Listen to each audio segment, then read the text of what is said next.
नमस्कार दोस्तों, स्वागत है आप सभी लोगों का एक बार फिर से।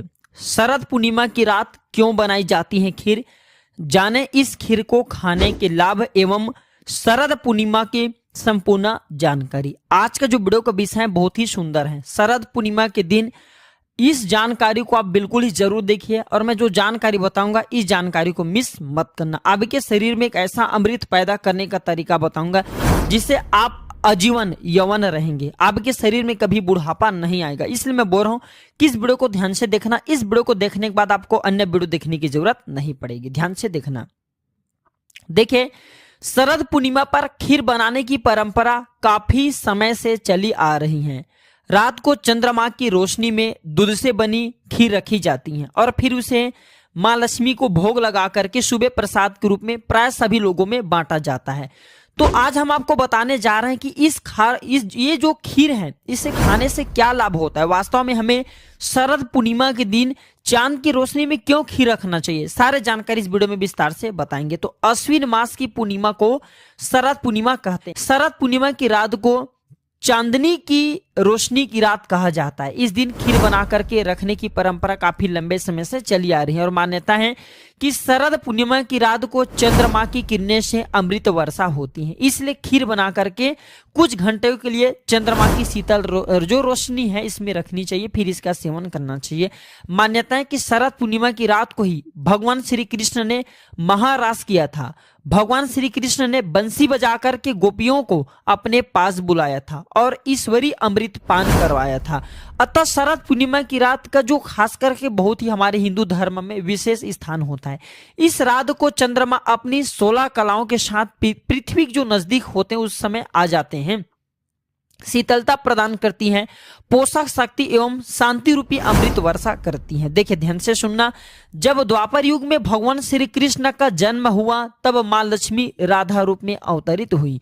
भगवान श्री कृष्ण और राधा की अद्भुत रास लीला का आरंभ शरद पूर्णिमा के दिन ही माना जाता है। शरद पूर्णिमा के दिन चंद्रमा सभी 16 कलाओं के साथ पृथ्वी के नजदीक होता है। भगवान विष्णु के अवतारों में से केवल भगवान श्री कृष्ण ही जिनमें 16 कला शामिल हैं।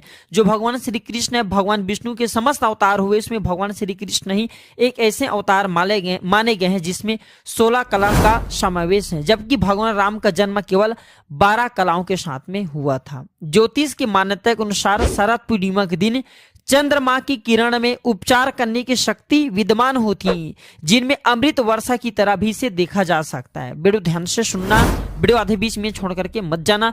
अभी तक वीडियो को लाइक नहीं किए तो वीडियो को लाइक कर चैनल को सब्सक्राइब जरूर करना। कमेंट बॉक्स में जय माता लक्ष्मी जरूर लिखना। आज मैं आप लोगों को यौवन प्राप्त करने का, आजीवन कभी भी बुढ़ापा नहीं आएगा ऐसा तरीका इस वीडियो के माध्यम से शरद पूर्णिमा के दिन प्राप्त किए जाने वाले तरीका बताऊंगा, जो कि दशानन रावण स्वयं करते थे। तो देखिए, परंपरागत के अनुसार जो शरद पूर्णिमा है इस दिन गाय के दूध की खीर या फिर अन्य मीठे जो व्यंजन है ये रात के चंद्रमा की जो खुली चांदनी इसके नीचे में लटका करके रखना चाहिए, जिससे जो व्यंजन होता है ये अमृत की शक्ति इसमें प्राप्त हो जाता है। देखिए ध्यान से सुनना। गुजरात राज्य में शरद पूर्णिमा को शरद पूनम भी कहा जाता है और शरद पूर्णिमा के दिन चंद्रमा का बहुत महत्व माना जाता है। जो व्यक्ति पूर्णमासी उपवास का संकल्प लेते हैं ऐसे व्यक्ति शरद पूर्णिमा के दिन से उपवास प्रारंभ करते हैं और ऐसा माना जाता है कि इसी रात के बाद मौसम बदलने लगता है, सर्दियां शुरू हो जाती हैं तथा मंदिरों में पूजा अर्चना करने के जो खुलने का समय होता है, बंद होने का समय होता है, इसमें परिवर्तन हो जाता है।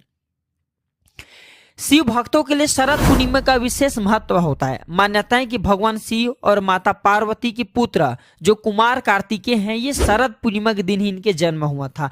इसी कारण इसे जो ये शरद पूर्णिमा है इसे कुमार पूर्णिमा के नाम से भी जाना जाता है। लंकापति रावण शरद पूर्णिमा की रात किरण को, जो शरद पूर्णिमा की रात है इसी दिन जो पूर्णिमा की रात जो चंद्रमा की किरण होता है इस किरण को दर्पण के माध्यम से अपने नाभि पर ग्रहण करता था, अपने नाभि पर लाता था और इसे ग्रहण करता था और इस प्रक्रिया से उसे पुनर्यौवन की शक्ति प्राप्त होता था। इसलिए आपने देखा होगा रावण काफी उम्र 4 चौकड़ी राज करने के बाद भी, 16 युग जीने के बाद भी उनके शरीर रोगों से मुक्त रहे, दोषों से मुक्त रहे एवं यौवन से भरे हुए थे। तो अगर आप भी चाहते हैं जैसे कि आप जो पुनर्यौवन प्राप्त करना, आप चाहते हैं कि आजीवन आपको बुढ़ापा ना आए, तो आप जो अपने नाभि पर शरद पूर्णिमा की किरणों को पड़ने देना, बिल्कुल ही आजीवन आपको बुढ़ापा नहीं आएगा। लेकिन ये भी कहा गया है शरद पूर्णिमा की रात 10 बजे से लेकर के मध्य रात्रि 12 बजे के बीच में अगर कोई भी व्यक्ति कम वस्त्रों में घूमता है, ज्यादा वस्त्र नहीं पहने होते हैं, हो सके वस्त्रों का भी त्याग कर देना चाहिए, कम ही वस्त्र पहन करके घूमना चाहिए, तो ऐसे व्यक्ति को ऊर्जा की प्राप्ति होती है, ऐसे व्यक्ति को बुढ़ापा नहीं आती, ऐसे व्यक्ति को रोग एवं दोष छू भी नहीं पाती। तो आप जो है ये उपाय करके देख सकते हैं। पौराणिक मान्यता के अनुसार शरद पूर्णिमा के दिन माता लक्ष्मी का अवतरण हुआ था। जी हाँ दर्शकों, आप हमारे वीडियो को देख रहे हैं, कल की भी वीडियो में बताए थे जब समुद्र मंथन हुआ था, तो समुद्र मंथन में माता जो लक्ष्मी है इनका जन्म ये समुद्र मंथन से शरद पूर्णिमा के दिन ही निकली थी, और समुद्र मंथन से इस दिन अमृत भी निकला था। ब्रह्मदेव ने इंद्रदेव को कहा कि प्रत्येक वर्ष में आने वाले शरद पूर्णिमा के दिन आप बिल्कुल ही अपने किरणों के माध्यम से पृथ्वी लोक पर भूलोक पर अमृत वर्षा जरूर करना।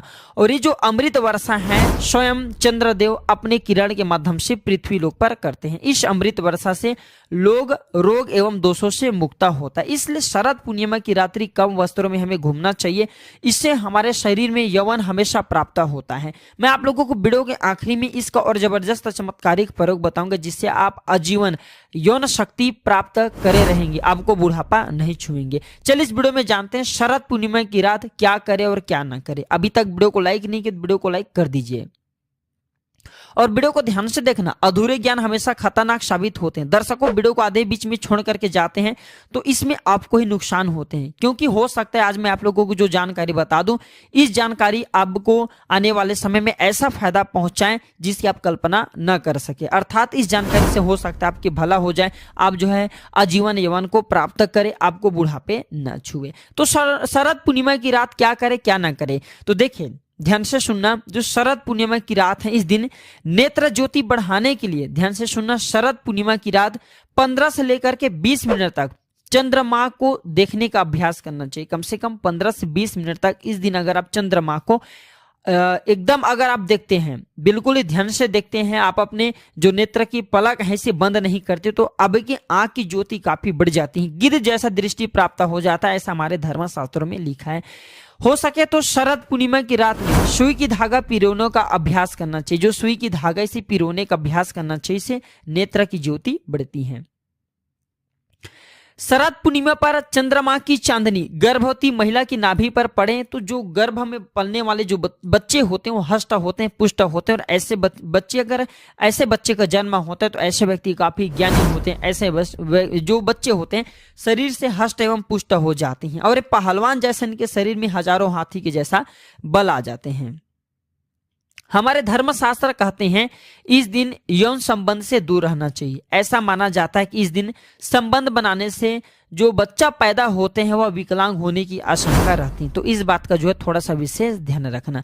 चलिए इस वीडियो में जानते हैं कि शरद पूर्णिमा के दिन क्यों खाते हैं खीर, और वास्तव में हम जो खीर रखते हैं इसे खाते हैं तो हमें क्या बेनिफिट मिलते हैं, हमें क्या फायदा मिलता है, ये भी जानना जरूरी है। तो देखिए ध्यान से सुनना। कहते हैं कि इस दिन आसमान से अमृतमय किरणों का आगमन होता है। इन किरणों में कई तरह के रोग नष्ट करने की क्षमता होती है। ऐसे में जहां इन किरणों से बाहरी शरीर को लाभ मिलता है, वही शरीर के भीतरी अर्थात आंतरिक अंगों को भी ये लाभ पहुंचाने का काम करते हैं। इसके लिए जो है आप जो है खीर को चंद्रमा की रोशनी में रख करके बाद में आप इसे खा सकते हैं। यही कारण है कि शरद पूर्णिमा की रात को लोग अपने घर के छतों पर खीर रखते हैं। इस खीर को खाने से अगर किसी को लंबे समय से कोई ऐसा बीमारी है जो बीमारी ठीक नहीं हो पा रही, खाट में पड़ा व्यक्ति है जो कि चलने फिरने में समर्थवान नहीं, तो ऐसे व्यक्ति को यह खीर खिलाने से धीरे धीरे कुछ दिनों के भीतर में उनके जो रोग होते हैं वह ठीक हो जाते हैं। और ऐसे व्यक्ति जो खाट में पड़ा व्यक्ति है, ऐसे व्यक्ति भी चलने फिरने में समर्थवान हो जाते हैं। अमृत समान बल आ जाता है। ध्यान से सुनना। कहा जाता है कि इस दौरान चंद्र से जुड़ी हर वस्तु जागृत हो जाती है। दूध, देखिए ध्यान से सुनना, दूध भी चंद्रमा से जुड़ा होने के कारण अमृत समान बन जाते हैं, जिसकी खीर बना करके खाने से चंद्र प्रकाश में रह करके जो दूध संबंधी जो भी चीज होती है, जैसे आप खीर को ही रख लीजिए या फिर पेड़ा को रख लीजिए, दूध से बनी कोई भी वस्तु रखते हैं, तो अगर आप इसे खाते हैं तो चंद्र से जुड़े कोई भी वस्तु खाते हैं तो ये अमृत बन जाता है। बिल्कुल इस दिन जागृत हो जाता है चंद्रमा की प्रकाश में होने के कारण।